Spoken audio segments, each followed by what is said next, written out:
So now that you have that 350,000, you're like, okay, this is a lot of money. I could technically accept this right now, or I can try and negotiate for more. Okay.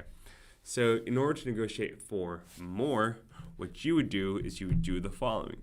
You'd say, all right, thank you so much for this offer. However, this isn't really the number I have been looking at. I was looking for around 500,000.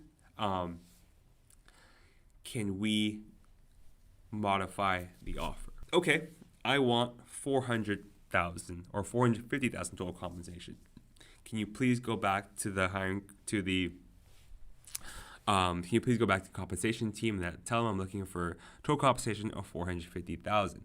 And then what you can do is you can do the following: is that you can break it down between asking like more salary or more equity, right? Usually salary is the most unnegotiable thing for most companies because salary has typical bands, right?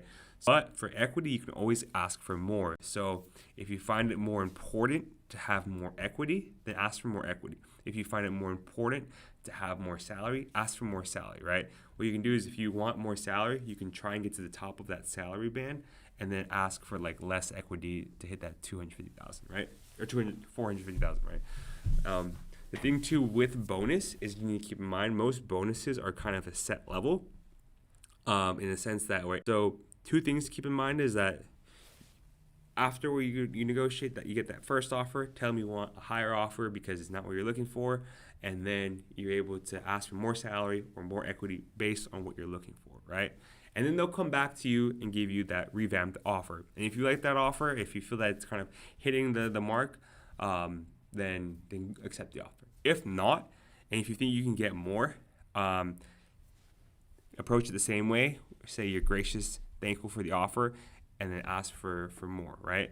And you just kind of keep rinsing and repeating that process until you hear the recruiter say, hey, Angelo, this is best and final. I cannot do anything to bump up the price or bump up the offer, right? And that's kind of when you know it's like, all right, I've kind of maxed everything out. I can't really do anything.